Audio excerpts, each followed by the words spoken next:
오늘 말씀은 요한복음 13장 1절을 가지고 택한 자들을 향한 하나님의 특별한 사랑이라는 제목으로 말씀을 나누겠습니다.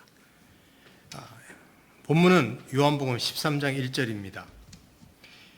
6월절 전에 예수께서 자기가 세상을 떠나 아버지께로 돌아가실 때가 이른 줄 아시고 세상에 있는 자기 사람들을 사랑하시되 끝까지 사랑하시니라. 지난 시간에는 하나님의 보편적인 사랑에 대해서 나누었습니다. 오늘은 조금 더 구체적으로 그러면 택한 자들을 향한, 곧 바로 믿는 자들을 향한 하나님의 사랑에서 나누겠습니다. 하나님께서 모든 인류에게 보여주신 사랑과 선하심은 저항에 부딪힐 수가 있습니다. 하나님이 왜 사랑을 베푸시는가 하면 사람들이 그 사랑을 받고 자기 죄를 인정하고 하나님 없이 사는 인생의 끝에 대해서 생각하고 또 이 세상에서 어떻게 사는 것이 행복한 것인지를 깨닫고 자신이 주인으로 사는 삶에서 돌이키게 하려는 것입니다. 그리고 하나님의 무한한 복을 주려고 하신 것이죠. 그런데 이런 무한한 하나님의 사랑을 받고도 사람들은 좀처럼 회개하지 않습니다. 그러니까 하나님의 극률하신 사랑은 심판으로 변하죠. 물론 이 심판이라고 할 때 하나님의 악의적인 증오가 아니라 더러운 것, 악하고 더러운 것에 대한 하나님의 그 혐오감이라고 할 수 있습니다. 그런데 하나님의 사랑 이야기할 때 바로 더 큰 사랑이 있습니다. 바로 죄인들을 구원하시는 사랑입니다. 특별한 사랑이지요. 자기 백성으로 붙잡으신 자들에게 영원히 부어주시는 사랑. 오늘 그 내용에 대해서 잠깐 나누도록 하겠습니다. 하나님의 사랑은 꺾일 줄 모릅니다. 하나님이 구약시대 때 에스겔 선지자를 통해서 택하신 자들을 향한 하나님의 사랑을 아주 생생하게 말씀하신 내용이 있습니다. 오늘 그 부분 에스겔 16장 전체를 다 읽지는 않지만 중요한 내용을 살펴보면서 오늘 좀 하나님 사랑에 대해서 살펴보도록 하겠습니다. 에스겔 16장에 나온 이스라엘 백성의 상태가 얼마나 추악한지 어떤 랍비들은 공적인 예배에서 이 에스겔 16장을 읽지 못하게 했다는 그런 이야기도 있기도 합니다. 그러나 이 구절들을 보면 이스라엘의 불법에 대해서만 나온 것이 아니라 하나님의 사랑의 영원함을 여기에 똑같이 이야기하고 있습니다. 한번 보겠습니다. 1절에서 3절을 한번 보십시오. 또 여호와의 말씀이 내게 임하여 이르시되 인자야 예루살렘으로 그 가증한 일을 알게 하여 이르기를 주 여호와께서 예루살렘에 관하여 이같이 말씀하시되 내 근본과 난 땅은 가나안이요 내 아버지는 아모리 사람이요 내 어머니는 헷 사람이라. 예루살렘은 이스라엘의 삶과 예배의 중심지였습니다. 근데 비극이 생겼습니다. 예루살렘의 우상 숭배가 성행했습니다. 하나님은 에스겔에게 이 악을 널리 알리라고 말씀을 하십니다. 근데 여기 보시면 아모리 사람과 헷 사람은 당시 가나안 일대에 살던 대표적인 민족인데 여기 예루살렘의 아버지가 아모리 사람, 어머니는 헷 사람이라고 말합니다. 혈통적으로는 그들의 후손이 아닙니다. 이 말은 그들처럼 아모리나 헷 사람, 헷 민족처럼 이스라엘이 철저하게 타락했다는 이야기를 하고 있습니다. 계속해서 이스라엘 민족을 버림받아 도움받을 길 없는 갓난아기로 말씀하고 있는데, 자, 에스겔 16장 4, 5, 6절 잘 들어보십시오. 내가 난 것을 말하건대 네가 날 때에 네 배꼽줄을 자르지 아니하였고 너를 물로 씻어 정결하게 하지 아니하였고 내게 소금을 뿌리지 아니하였고 너를 강보로 싸지도 아니하였나니 아무도 너를 돌보아 그 중에 한 가지라도 네게 행하여 너를 불쌍히 여긴 자가 없었으므로 네가 나던 날에 네 몸이 천하게 여겨져 내가 들에 버려졌느니라. 내가 내 곁으로 지나갈 때에 네가 피투성이 되어 발짓하는 것을 보고 네게 이르기를 너는 피투성이라도 살아있으라, 다시 이르기를 너는 피투성이라도 살아있으라 하고. 여러분, 하나님께서 이스라엘을 세우실 때 그들의 상태가 이랬다는 이야기를 하고 있습니다. 이건 지금 금방 읽은 4, 5, 6절은 이스라엘이 애굽에서 노예 생활할 때를 말하고 있습니다. 그들의 상태였습니다. 아무 소망 없는 이 아기에게 하나님이 긍휼을 베푸셨습니다. 애굽에서 건지셨습니다. 왜요? 어떤 사랑하는 구석이 있었을까요? 아닙니다. 그들의 조건이 아니라 일방적인 사랑을 베풀었다는 이야기를 하고 싶은 것입니다. 그러니까 버려진 아기, 피투성이 된 아기, 돌보지 않는 아기, 여러분 무슨 왜 갖다가 키웁니까? 이 말은 하나님이 아무런 조건 없이 그들을 일방적으로 살아겠다는 이야기입니다. 후에 하나님께서 이스라엘을 아내로 맞이합니다. 그들이 성숙했을 때 아내로 맞이합니다. 과거의 상처를 싸매어 주시려는 것이었습니다. 왕이 왕비에게 가장 좋은 것으로 넘치도록 주는 것과 같았습니다. 최상의 화려함으로 베푸셨습니다. 하나님이 주시는 모든 은혜의 풍성함을 그들에게 베풀었죠. 여러분, 솔로몬 왕 때를 생각해 보십시오. 그 부귀 영화가 얼마나 컸는지. 이게 하나님의 은혜였습니다. 자, 8절에서 13절 봅니다. 내가 내 곁으로 지나며 보니 내 때가 사랑을 할 만한 때라. 내 옷으로 너를 덮어 벌거벗은 것을 가리고 네게 맹세하고 언약하여 너를 내게 속하게 하였으므로 나 주 여호와의 말이니라.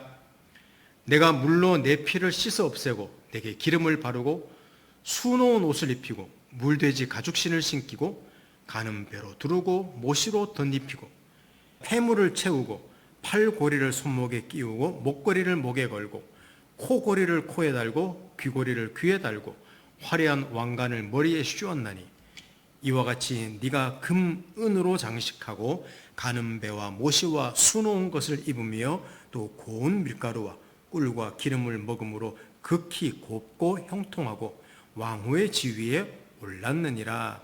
여러분, 이게 바로 이스라엘을 하나님의 아내로 맞이해서 모든 좋은 것을 주셨다는 이야기입니다. 근데 에스겔 16장 15절 이하 내용은 전혀 다른 양상으로 나아갑니다. 무슨 말인가 하면 이스라엘이 번성하게 되니 도리어 음란을 행하며 다른 말로 하면 우상을 섬기는 민족이 되었다는 말입니다. 여기 우상을 섬기는 민족이 되었다는 말은, 우상을 섬겼다는 말은 하나님이 주신 것으로 만족하지 않았다는 겁니다. 하나님이 주신 번성으로 만족하지 않았다는 거예요. 더 번성한 것처럼 보이는 세상처럼 되고 싶어 했다는 겁니다. 여러분, 우상 숭배가 뭡니까? 내가 하나님의 통치를 받기 싫어하는 겁니다. 하나님 뜻대로 살기 싫어하는 겁니다. 내 인생 내 마음대로 살고 내가 가지고 싶은 거 가지고 내가 원하는 삶을 살겠다는 겁니다. 이게 이스라엘이 등 따시고 배부르니까 그런 삶으로 되었더라. 이게 성경의 지적입니다. 자, 에스겔 16장 15절 보십시오. 그러나 네가 내 화려함을 믿고 내 명성을 가지고 행음하되 지나가는 모든 자와 더불어 음란을 많이 행함으로 내 몸이 그들의 것이 되었도다. 하나님은 준엄한 심판을 선언합니다. 그들은 바벨론의 포로로 끌려갑니다. 여기까지만 말하면 이스라엘이 죄를 지어서 하나님께 심판받는구나, 우리 이렇게 감동이 없는 이야기로 끝납니다. 그런데 놀라운 대목이 나옵니다. 자, 16장 60절을 볼까요? 그러나 내가 너의 어렸을 때에 너와 세운 언약을 기억하고 너와 영원한 언약을 세우리라 그랬습니다. 여러분, 멋진 말이기도 하지만 황당한 말씀 아닙니까? 어렸을 때 너와 세운 언약을 내가 기억해서 너와 영원한 언약을 맺겠다, 이런 이야기를 합니다. 이스라엘이 비록 포로로 끌려가 망하게 되었는데도 망하지 않을 거라고 말합니다. 분명히 그들의 죄를 심판하시는데도 심판이 끝이 아니라고 말하는 겁니다. 왜? 그들에게 무슨 잘난 구석이 있어서 그렇습니까? 아닙니다. 하나님께서 영원한 사랑을 그들에게 일방적으로 주셨기 때문입니다. 영원한 언약을 세우신 백성이기 때문입니다. 택하신 자들을 향한 하나님의 영원히 변치 않는 사랑, 꺾일 줄 모르는 그 사랑을 그들에게 나타내시는 것입니다. 이거 놀라운 일입니다.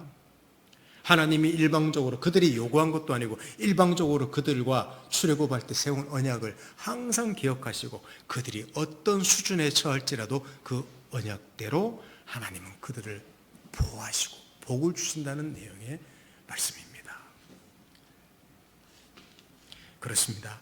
하나님께서는 자기 백성에게 영원한 사랑, 넘치는 사랑을 주시기를 기뻐하십니다. 이해되시나요? 이런 불공평이 어디 있습니까? 이것은 조건에 따라 달라지는 사랑이 아닙니다.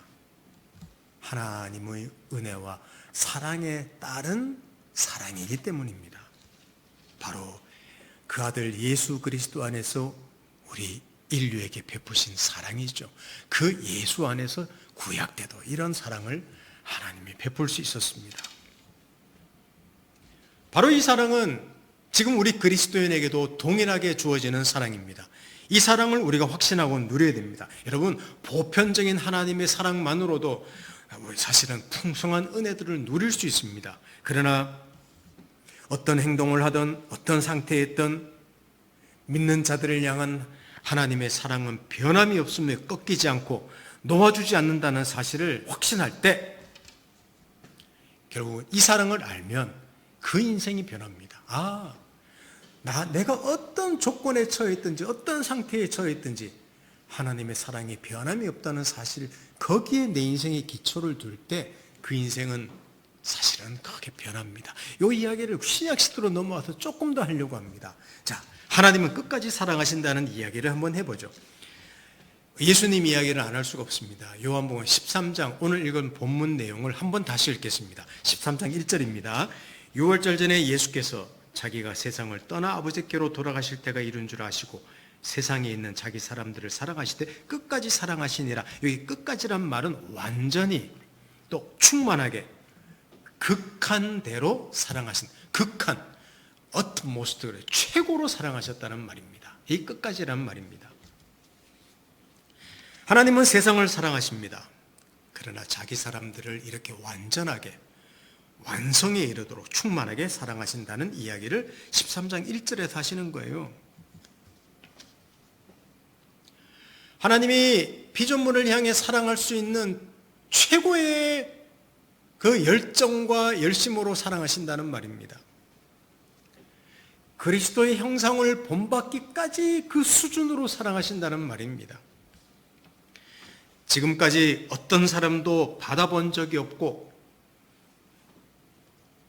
그런 받아본 적이 없는 충만하고 그 큰 사랑을 그런 사랑으로 하나님이 우리를 사랑하신다고 말하고 있습니다. 이것이 끝까지 사랑하시는 사랑입니다. 그리고 이 사랑은 영원토록, 우리를 향한 그 사랑은 영원토록 지속된다고 말했죠. 그리고 아무런 조건이 없는 사랑이라고 말하고 있습니다. 왜 조건이 없는 사랑이냐고요? 여러분, 우리 이 장면을 좀 생각해 보면 더 잘 알 수 있습니다. 지금 예수님은 돌아가시기 전에 십자가의 죽음을 앞두고 제자들의 발을 씻기는, 우리 보통 세족식이라고 말하고 있죠. 그때 어떻게 선생님이 제자들의 발을 씻깁니까? 그건 있을 수 없습니다. 베드로도 거부했지 않습니까? 내가 너와 상관이 없다, 씻기지 않으며. 그랬더니 온몸을 씻겨달라고 하지 않습니까? 여러분, 뭐 발을 씻겨달라고 하든 온몸을 씻겨달라고 하든 제자들은 나중에 다 도망가 버리고 맙니다. 수제자 베드로는 닭 울기 전에 여러분 3번이나 예수님을 부인하고 맙니다. 근데 끝까지 사랑하신다는 말, 이런 사람들을 향한 사랑입니다. 여러분, 바로 그 끝까지란 말의 의미를 아시겠습니까? 어떤 수준으로 만들어 가신다고 했죠, 아까? 하나님이 최고의 사랑으로, 열정의 사랑으로, 그 다음에 조건도 없이 영원히 사랑하시는데, 자, 여기 보시면 로마서 8장 29절에 참 그 의미 있는 구절에 한 구절이 있습니다. 하나님이 미리 하신 자들을 또한 그 아들의 형상을 본받게 하기 위하여 미리 정하셨으니 이는 그로 많은 형상 중에 맏아들이 되게 하려 하심이라 그랬습니다. 여기 미리 하신 자들이라고 되어 있죠. 보통 예정이라고 말하는데 아무런 조건이 그들에게 없이 하나님이 일방적으로 구원했다는 말의 의미입니다. 자, 이런 사람을 어느 수준으로? 아들의 형상을 본받게 하기까지 하나님이 그들을 사랑하신다고 합니다. 그렇습니다. 하나님은 그래서 기다리십니다. 또 기다리십니다. 많은 과정을 밟게 하십니다. 열심히 일하시지요. 쉬지 않고 일하시지요. 언제까지? 하나님이 붙잡으신 사람이 아들 예수 그리스도의 형상을 본받기까지 사랑하신다는 이야기입니다. 저와 여러분이 그런 사랑을 받고 있다는 거예요. 이런 하나님의 사랑을 믿고 의지하는 것, 이게 뭡니까? 이게 믿음입니다. 우리는 신뢰가 이 믿음에 대한 이 믿음, 이 신뢰가 약할 수 있습니다. 그러나 하나님의 이 열정, 열심은 그 강도는 약해지지 않습니다. 바로 이 사랑을 성령이 우리 마음에 부어주셔서 우리가 알게 됩니다. 즉 우리가 누리게 됩니다. 사랑하는 성도 여러분, 제가 오늘 이 말씀을 드리는 이유는 너무 하나님의 사랑이라고 해서 추상적인 사랑, 너무 넓은 사랑을 생각할 것이 아니라 자기 백성을 향한 하나님의 이 끈질기고 영원하고 무한한 사랑을 우리가 이해할 때 바로 여기서 우리의 생각과 모든 일들을 시작해야 된다는 것이죠. 바로 이 사랑에서 시작하라고 말씀드리고 싶습니다. 여러분, 매일 많은 문제가 생깁니다. 매일 매순간 우리 약점을 봅니다. 놀라지요, 낙심하지요, 두려워집니다. 이것들을 해결하기 위해서 얼마나 열심히 애씁니까? 근데 하나 해결하면 또 문제가 생깁니다. 어떤 약점을 해결하고 나면 또 다른 약점이 나오고, 아니 나중에 보면 똑같은 약점이 또 나오기도 합니다. 좌절하죠. 사람들과의 관계도 마찬가지입니다. 관계가 원활하고 만족할 때도 있지만 실망하고 좌절할 때 얼마나 많습니까? 특별히 가장 가까이 있는 사람과 가장 친해야 할 사람과 여러분 관계가 깨지는 일도 한두 번이 아닙니다. 이게 인생입니다.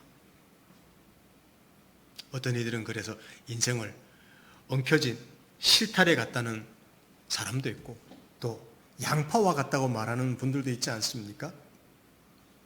인생이라는 게 정돈된 게 없어요. 엉켜진 실타래처럼 하나하나 얼마나 많은 문제가 얽혀 있는지 얽히고 설켜 있습니다. 이 문제를 하나씩 하나씩 해결하면서 풀어내는 것이 인생입니다. 양파 껍질 까면 또 나오듯이 인생의 문제는 계속 나옵니다. 그 사람의 다른 면들을 또 겪습니다. 그러면서 인생이 자라는 거겠지요. 이럴 때 힘에 부칩니다. 지혜가 부족합니다. 점점 거칠어지기도 합니다. 스스로의 힘으로는 해결할 수 없기 때문에 비명을 지릅니다. 이런 비명이라고 할 때 막 하고 지르는 그런 비명이 아니죠. 나는 할 수 없습니다. 인생이 이렇단 말입니까? 인생이 왜 이렇습니까? 내 힘으로는 살 수 없고 내 지혜로는 살 수 없습니다. 이게 비명입니다. 지금 사랑이 필요한데, 위로와 격려가 필요한데, 기다림이 필요한데 그렇게 해줄 사람이 주변에 아무도 없습니다. 그럴 때 성경이 우리한테 말씀하고 있죠. 역사에서 말씀하고 있죠. 하나님께서 우리를 끝까지 사랑하시는 하나님의 사랑에서 머물러 있거라. 거기서 해답을 찾을 수 있다고 말합니다. 이미 이 하나님 사랑을 우리는 과분하게 받고 있는 사람들입니다. 이것을 또 확인하라는 말입니다. 사랑하는 성도 여러분, 생각이 많으십니까? 일이 힘듭니까? 관계가 힘드십니까? 그리고 인생이 기대되지 않습니까? 너무 막막하고 두렵습니까? 몇 가지 해결책은 있겠지요. 뭐 어떤 사람들은 너무 인생이 힘들면 어디 한 가지에 몰두합니다. 그냥 며칠 내내 영화만 보는 사람, 만화책만 보는 사람, 책만 읽는 사람, 여행을 가기도 합니다. 저는 뭐 나쁜 방법은 아니라고 생각합니다. 잊어버릴 수 있겠죠. 안정감을 취할 수 있겠죠. 그러나 그 순간만 지나면 또 허전한 자신을 발견하게 되는 것이, 문제에 쌓여있는 자기를 발견하는 것이 우리입니다. 저도 요새 사실은 마음이 굉장히 무겁거든요. 제 개인뿐만, 약점뿐만 아니라 주변에 있는 많은 문제들이 다 짐이 되어서 안 그래도 삶의 무게도 있는데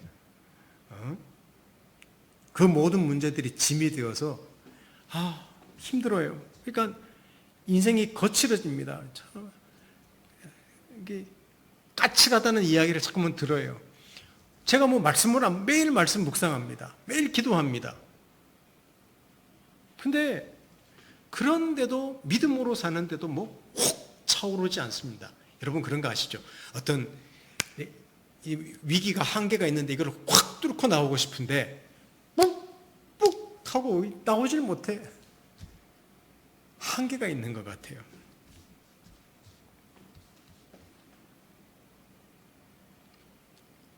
혹시 제가 옛날에는 좀 종종 말씀을 드렸었는데, 칠흑같이 어두운 시골길이나 고속도로 같은데 운전해 보신 적이 있습니까? 자, 물어보십니다. 1번, 그럴 때 하향등을 그대로 켜고 간다. 2번, 상향등을 킨다. 상향등은 아시겠습니까? 쌍라이트를 탁 켜는 거예요. 뭐가 맞겠습니까? 2번입니다. 하향등을 켜고 가면요, 시야가 보이지 않아서 내가 길을 어디로 갈지를 몰라요. 앞이 안 보이기 때문에 그렇습니다. 근데 상향등을 켜면요, 쌍라이트를 켜면요, 멀리 비추기 때문에 내 가는 길이 어떤 길이구나 보입니다. 하나님이 나를 사랑하신다는 몇 마디의 말과 고백으로 거칠어진 자기 자신 회복하는 것이 쉽지 않을 때가 있습니다. 그럴 때 뭐가 필요하냐? 영적 상향등을 켜야 될 때가 필요합니다. 좋은 방법이 있습니다. 이럴 때 여러분 가만히 앉아서요, 천천히 성경을 계속 읽어나가는 겁니다. 에스겔이라는 성경에 기록된 것처럼 이스라엘의 모습과 같은 자를 그렇게도 강력하게 사랑하시는 하나님의 사랑, 에스겔만 나옵니까? 여러분, 창세기에 하나님이 어떻게 자기 사람을 부를 때 일방적으로 은혜를 베푸셨는지요. 출애굽기를 보십시오. 여호수아부터 열왕기 상하, 역대 상하, 시대는 어떻습니까? 여러분 성경을 쭉 읽어가다 보면 하나님이 이렇게 강력하게 자기 사람들을 사랑하신 내용이 그냥 거의 다 기록되어 있습니다. 이것을 천천히 읽어서 아멘 하며 그냥 읽어나가는 겁니다. 아무런 쓸모없어 보이는 자들을 끝까지 사랑하시며 하나님이 수준까지 만드시겠다는 하나님의 열심 사랑을 성경 전체에서 보게 됩니다. 성경 안에 수도 없이 반복해서 드러내신 하나님의 무한한 사랑, 은혜로 붙잡으신 사람들을 향한 하나님의 사랑이 읽으면서 나한테 조금씩 젖어드는 거예요. 그렇구나. 졸려. 또 읽으면서 그렇구나. 아멘. 여러분, 내 거칠고 흥분하고 들뜬 마음들이 쭉 가라앉고 폈던 날개가 접고 하나님이 나를 사랑한다는 그 메시지가 이슬비 내리듯이 촉촉하게 우리 온몸을 적시기 시작하는 것을 경험할 수 있습니다. 여러분, 이렇게 1시간이건 2시간이건 하루건 이틀이건 좀 그런 상향등을 켜는 시간이 우리에게 필요할 때가 있을 것입니다. 매일 그러면 안 됩니다. 그러면 일상생활을 방해합니다. 우리 그럴 때를 꼭 가져보는 것 좀 말씀드리고 싶습니다. 기도, 늘 정해진 시간에 기도 몇 가지 제목하는 시간이 아니라 집중하는 기도, 금식하는 기도, 작정하는 기도 등을 시간을 가져서 여러분 시간을 보낼 때 하나님의 사랑으로 내가 마음이 부드러워지고 채워지고 충만해지는 것을 경험할 수 있습니다. 제게는 지금 조금 그럴 필요가 있는 것 같습니다. 사랑하는 성도 여러분, 이런 것이 인생의 소극적인 해결책이 아닙니다. 왜냐하면 지금 말씀드린 말씀과 기도의 영적인 상향등을 켜서 물론 상향등이라 할 때는 다양한 것들이 있습니다만은 제가 두 가지만 말씀드리는 거예요. 인생의 최고의 무기라고 할 수 있지만 알고 보면요, 이것은 하나님이 우리를 위해서 사용하시는 최고의 무기가 말씀과 기도이기 때문에 그렇습니다. 우리의 무기가 아닙니다. 우리의 무기이기도 하지만 하나님의 무기입니다. 그러니 말씀과 기도에 깊이 내 자신을 드린다는 것은요, 이거는 굉장히 강력하고 아주 엄청난 무기임을 우리는 알아야 됩니다. 우리가 하나님을 믿는다, 예수 그리스도를 믿는다고 고백한다면 이 하나님의 끝없는 사랑 믿고 고백하고 의지해야 합니다. 바로 여기서 힘을 얻고 지혜를 얻고 격려받고 소망을 얻고 회복하게 될 수 있기 때문에 그렇습니다. 사랑하는 성도 여러분, 아직 이런 마음이 안 드십니까? 다 죽게 되면 영적 상향등 킬 수밖에 없습니다. 왜냐하면 하나님으로부터 오는 도움밖에 받을 게 없다는, 그 사랑밖에 내가 의지할 게 없다는 것을 알게 되기 때문입니다. 저와 여러분 참 어려운 시대를 살아내고 있습니다. 이 하나님의 사랑에 우리 깊이 좀 빠져들어서 하나님이 우리에게 주시고 약속하시고 주시고 반복하시고 또 우리를 격려하시는 그 사랑 안에서 깊이 우리가 잠겨서 하나님의 은혜를 누리며 이 거친 세상을 우리 거칠어지지 말고 까칠해지지 말고 넘치는 삶을 매일매일 살아나가면 좋겠습니다. 우리 택한 자들을 향한 하나님의 특별한 사랑, 저와 여러분 모두 다 누리기를 예수님 이름으로 축원합니다. 함께 기도하겠습니다. 하나님 아버지 감사합니다. 하나님의 보편적인 사랑으로도 얼마나 누릴 것이 많습니까? 그것만 해도 감사한데, 매일매일 삶을 사는데 특별히 하나님이 저희들을 그냥 은혜로 붙드셔서 여기까지 오게 하셨습니다. 어떤 수준에 있든지 상상할 수도 없는 일방적인 사랑을 베풀어 주셨습니다. 그리고 완전한 사랑을 베풀어 주셨습니다. 끝없는 사랑을 베풀어 주셨습니다. 그리고 하나님이 주실 수 있는 최고의 사랑을 베풀어 주셨습니다. 그것을 아들 안에서 보여주셨습니다. 이 사랑을 성령 안에서 우리가 알게 되었습니다. 우리가 그런 사람입니다. 왜 세상에서 기웃하며 거기서 우리의 삶의 안정감을 찾으려고 하는지요. 필요한 것들이 많을지라도 예수 안에 있는 하나님의 그 넓고 특별한 사랑 안에서 우리 자신을 발견하여 그것을 또 누려 확인하여 매일매일 삶이 안정과 쉼과 풍성함과 놀라움으로 가득 찬 우리 인생 되도록 축복해 주십시오. 특별히 현대를 살아내는 우리에게 그런 사랑으로 함께해 주시기를 바랍니다. 감사드리고 예수님의 이름으로 기도드립니다. 아멘.